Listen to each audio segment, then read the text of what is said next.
Jeff and I have been married almost 14 years, and we have 4 young boys. Henry is our eldest, he's 9, George is 8, Ben is 5, and Teddy is 3 in July.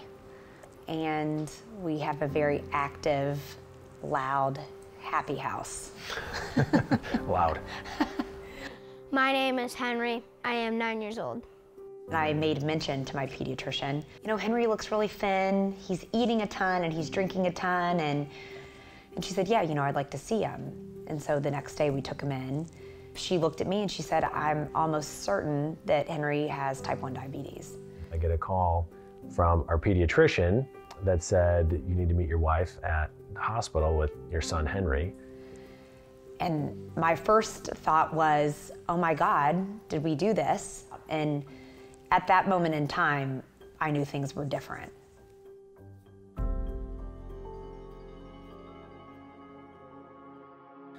It was very scary, and diabetes unfortunately has no cure.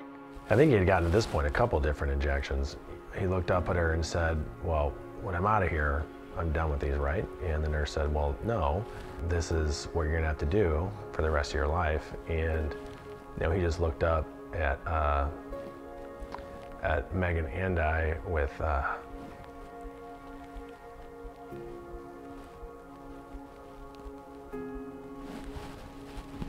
fear. And to see your child in pain, it's the worst. he was definitely panicked. And as a parent, you just want to help. Yeah.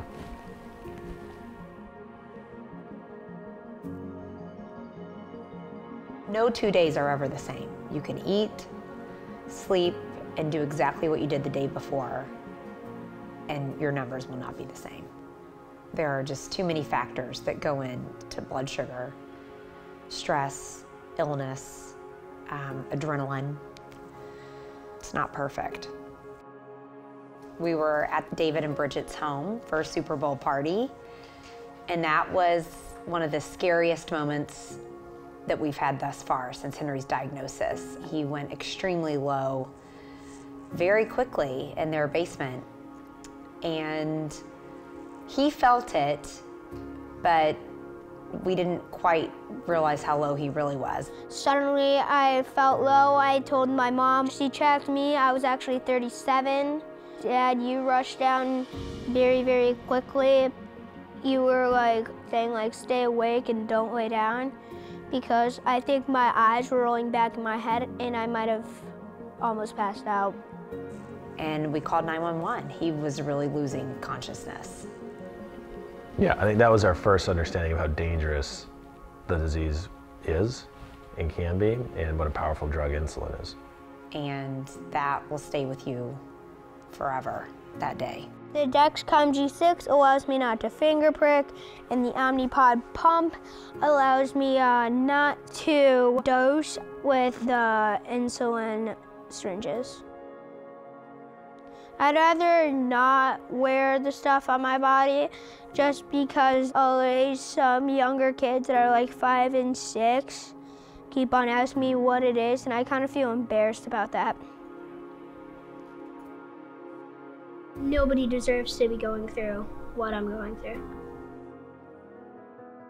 We're tremendously grateful for JDRF, and we mean that from the bottom of our hearts. From day one, it became a community for us, and JDRF was there for us when we had things that we wanted to discuss about school and Henry's classroom dynamics. And you know, we have found a lot of comfort in the people at JDRF. I have a really close girlfriend that always says he never complains. And outwardly, he really doesn't. And I think he really puts on a brave face, but I think he really fights the good fight every day. I really love Henry. He's awesome. He tries his hardest. It's like he never gives up, and he's my hero. JDRF is so critical because it provides the hope that this disease will be cured one day. A cure would mean that I would no longer have to drive that hour to the endocrinologist, and I would no longer have to take shots and fingerprints.